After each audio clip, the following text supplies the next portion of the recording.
dans l'histoire de la Coupe d'Afrique des Nations, certains matchs dépassent le simple cadre du football. Ils deviennent des récits, des légendes, des instants gravés à jamais dans la mémoire collective. Et ce soir-là, ce Sénégal-Maroc en faisait incontestablement partie. Tout semblait basculer lorsque la décision arbitrale tomba. Une décision lourde, contestée, incomprise. La tension monta immédiatement d'un cran. Les joueurs sénégalais, furieux, frustrés, se sentirent lésés. L'injustice était trop grande à leurs yeux. 1-1, ils prirent la décision la plus radicale, boycotter la suite du match. Le Sénégal semblait prêt à quitter le terrain, à abandonner cette rencontre devenue irrespirable. Mais au milieu de ce chaos, un seul homme se leva.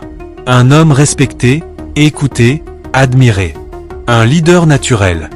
Un capitaine dans l'âme. Sadio Mane.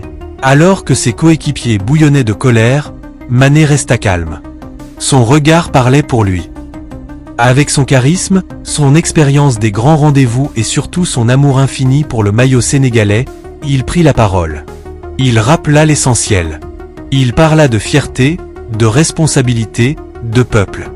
Il refusa que le Sénégal sorte par la petite porte. 1-1, il réussit l'impensable, ramener tous ses frères d'armes sur la pelouse. Le match allait reprendre. Côté marocain, l'opportunité était immense. Le penalty, celui de toutes les tensions, celui qui pouvait faire basculer l'histoire, allait être tiré. Raheem Diaz Essavenka.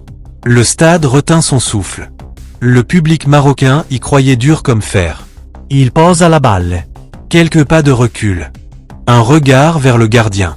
Et contre toute attente, il manqua son penalty. Un silence assourdissant envahit le stade. Le désarroi gagna les tribunes marocaines. Le football venait une nouvelle fois de rappeler sa cruauté et son imprévisibilité.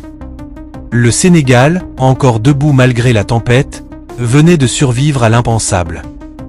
Nous étions alors dans les derniers instants du temps réglementaire. La fatigue, la pression, les nerfs, tout se mélangeait. Mais le match continua. Direction les prolongations. Et c'est là que l'histoire devint folle.